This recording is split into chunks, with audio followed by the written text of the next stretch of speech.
కొండవారపేట నుంచి లంక సునీల్ తమ్ముడు మాట్లాడవలసిందిగా కోరుచున్నాం.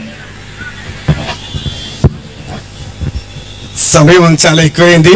ఈ కార్యక్రమం అయిపోయిన వెంటనే వెళ్ళి తొండంగి మండలం కూడా వెళ్ళాలి మన మేడం గారు కాబట్టి తక్కువ విషయాలు మాట్లాడి నేను చెప్తాను మీకు.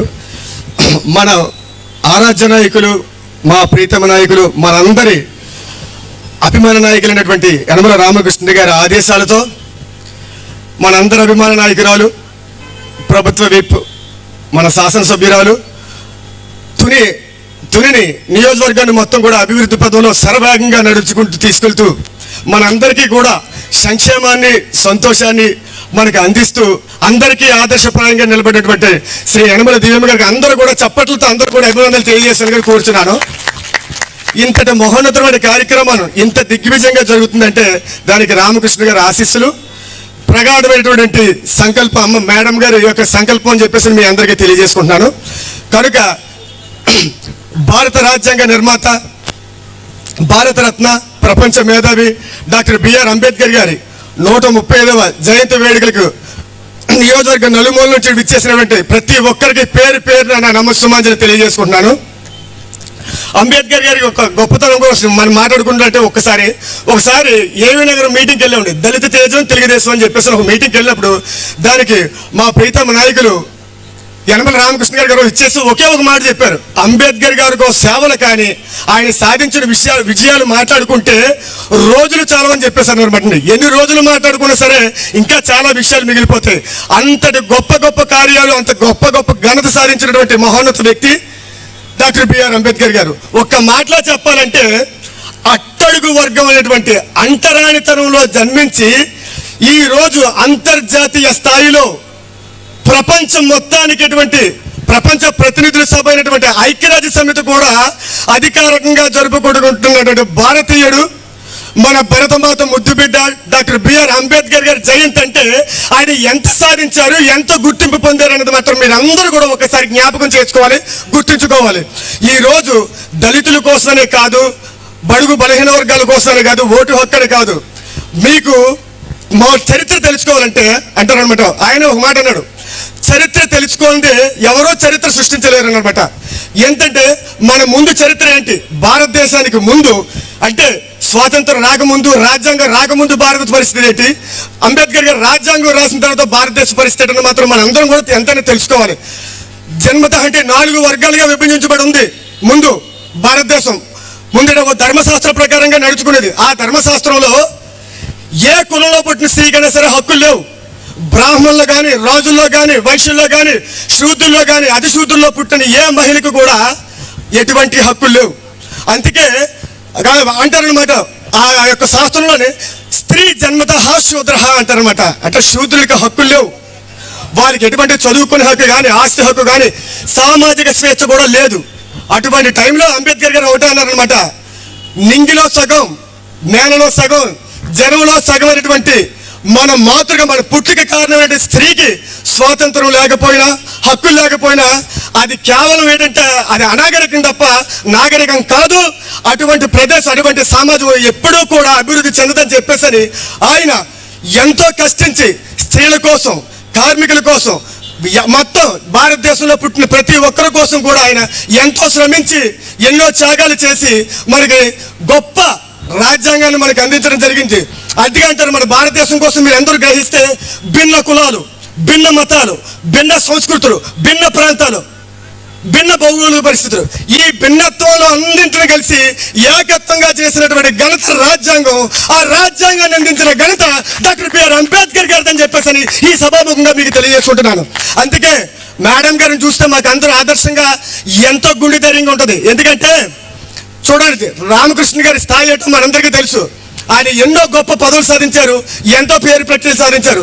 అటువంటి కుటుంబంలో ఆయనకి జన్మించిన కుమార్తె అంటే వారసత్వం అంటే ఆస్తిపాస్తులు పంచుకోవడం, ఆడంబరంగా జీవించడం కాదు, తండ్రి ఆశయాలను నిలబెట్టాలి, తండ్రి లక్ష్యాలను చేరుకోవాలని చెప్పేసి కుటుంబం యొక్క పరిస్థితులను కూడా త్యాగం చేసి మనందరి కోసం ప్రతి గడప గడపకి తిరిగి తిరిగి మన కష్ట సుఖాలు తెలుసుకొని మీ అందరికీ నేనున్నాను, మీ కష్టాలు నేను తీరుస్తాను, మీ కష్టాలన్నీ నావి, నా సంతోషాలన్నీ మీరని చెప్పేసి మనందరికీ చాటి చెప్పి మనందరి కోసం అసెంబ్లీలోనే కాదు, ఆలోచనలో కాదు, అడుగుల్లో కాదు, ప్రతి క్షణం కూడా తుని నియోజకవర్గ అభివృద్ధికి కాంక్షిస్తూ నిరంతరం కృషి చేస్తున్న మన ఎమ్మెల్యే దివ్యమ్మ గారి యొక్క అడుగుజాడల్లో మనందరం నడిచి ఆ మహానుభావుడైనటువంటి రామకృష్ణ గారి యొక్క ఆయన మనకి చేసిన కృషి, ఎమ్మెల్యే గారు చేసినటువంటి యొక్క అభివృద్ధి, మన ఫలాలు కూడా అందరూ కూడా మనం ప్రతి నిమిషం కూడా మనం జ్ఞాపకం చేసుకుంటూ వారి అడుగుజాడల్లో నడిచి మరింత తుని అభివృద్ధి ప్రజల్లో నడిపించడం మనం అందరూ కృషి చేయాలని చెప్పేసి అని మీ అందరికీ సభాముఖంగా తెలియజేసుకుంటూ, అలాగే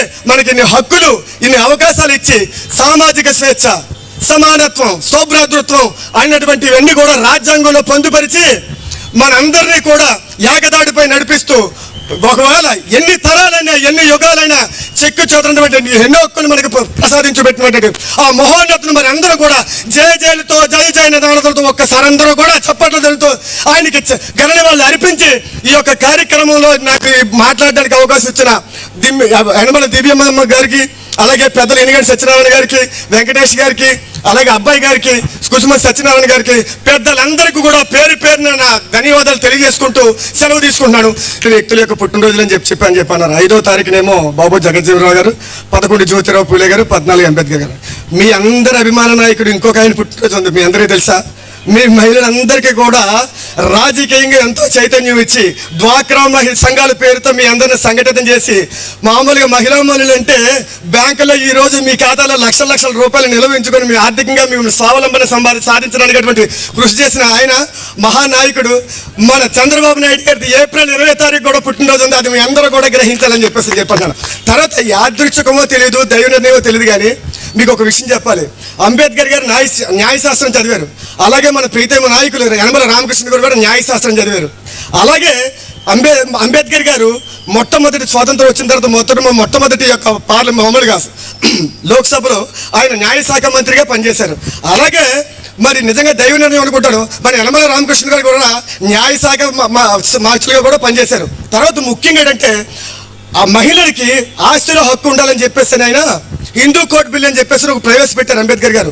కానీ ఆ హిందూ కోర్టు బిల్లు పాస్ కాలేదనే కోపంతో అయినా మహిళలకు మనం కూడా ఆ హక్కులు ఇవ్వకపోయినా, వాళ్ళకి రాజకీయంగా కానీ సామాజికంగా ఆర్థికంగా మనం తోడ్పడకపోతే ఈ సభలను వ్యర్థమని చెప్పేసి అని మీకు హక్కులు ఇవ్వలేదన్న కారణంతో కోపంతో ఆయన న్యాయశాఖ రాజీనామా చేశారు. కానీ రామారావు గారు, ఎన్టీ రామారావు గారు మన ప్రీతమ నేత, ఆయన వచ్చిన వెంటనే మహిళలకు ఆస్తి హక్కులో వాటా ఇచ్చారు.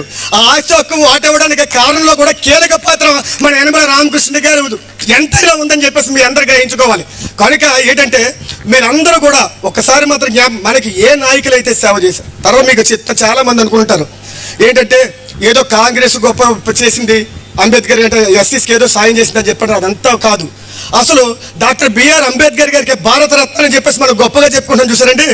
ఆ భారతరత్న రావడంలో ఎన్టీ రామారావు గారి కృషి, చంద్రబాబు గారి కృషి, మరి యనమల రామకృష్ణ గారి కృషి ఎంతైనా ఉందని చెప్పేసి మీకు తెలియజేస్తున్నాను. ఎందుకంటే అంబేద్కర్ గారు ఇంత గొప్ప మహానుభావుడు అయితే ఆయనకన్నా ముందు భారతరత్న ఇందిరాగాంధీ గారు తీసుకున్నారు, నెహ్రూ గారు తీసుకున్నారు. అంతెందుకు మన పక్కనున్న తమిళనాడులోని ఎంజి రామచంద్రన్ సినిమా నటుడు, ముఖ్యమంత్రి, ఆయన కూడా అందరూ కూడా బ్రతికుండగా తీసుకున్నారు. కానీ మన అంబేద్కర్ గారికి మాత్రం భారతరత్న చనిపోయిన తర్వాత 1990లో వచ్చింది. ఆ 90లోనే ఎవరు ఇచ్చారంటే అప్పుడు కాంగ్రెస్ ప్రభుత్వం కూలిపోయింది. అప్పుడు యునైటెడ్ ఫ్రంట్ కింద మొత్తం మన తెలుగుదేశం పార్టీ, మిగిలిన స్థానిక మొత్తం ప్రాంతీయ పార్టీలు అందరూ కలిపి ఒక కూటమిగా ఏర్పడ్డారు. దానికి కన్వీనర్గా ఎన్టీ రామారావు గారు ఉన్నారు. ఆయన ఎన్టీ రామారావు గారు కన్వీనర్గా ఉన్నప్పుడు ఇటువంటి మన రాజ్యాంగాన్ని రచించి మనకందరికీ రాజకీయ హక్కులు కల్పించినటువంటి మహాన్నతుడు కూడా భారతరత్న ఇంకా ఎందుకని చెప్పేసి పోట్లాడి కూడా భారతరత్న ఇచ్చారంటే మరి తెలుగుదేశం ప్రభుత్వం గొప్ప చేసిందా దళితులకి? మన ఆయన ఖ్యాతిని పెంపించింది తెలుగుదేశం ప్రభుత్వం, మరి ఇంకేమైనా ప్రభుత్వం? అంతేకాకుండా ఈ పార్లమెంట్ వ్యవస్థ కానీ, ఈ శాసన వ్యవస్థలు కానీ ఈ రోజు ఇంత పగడ్బందీగా నడుస్తున్నాయి కాబట్టి ఆయన చిత్రపటం పార్లమెంట్ సెంట్రల్ హాల్లో లేకపోతే ఎలాగని చెప్పేసి అంబేద్కర్ గారి చిత్రపటాన్ని కూడా పార్లమెంట్ సెంట్రల్ హాల్లో విపి సింగ్ గారి అధ్యక్షతన ఎన్టీ రామారావు అందరూ కూడా ఆవిష్కరించారంటే దళితుల అభివృద్ధికి కానీ వాళ్ళ హక్కులు కానీ కాపాడడం కోసం తెలుగుదేశం పార్టీ ఎంత కట్టుబడి ఉందో మీరందరూ గ్రహించాలి. కాబట్టి మీరందరూ గ్రహించడమే కాకుండా ప్రతి ఒక్కరు కూడా, ప్రతి దళితుడు బడుగు బలహీన వర్గాలు అందరూ కూడా తెలుగుదేశం పార్టీతో ఐక్యతతో విజయానికి కృషి చేసి మన రాష్ట్రాన్ని అందరూ ప్రగతి పదంలో ముందుకు నడిపించడానికి ప్రతి వంతు కూడా మీ అందరూ కృషి చేయాలని చెప్పేసి సభముఖంగా తెలియజేసుకుంటూ ఎక్కువ మాట్లాడడానికి క్షమించాలి దయచేసి అందరికీ కూడా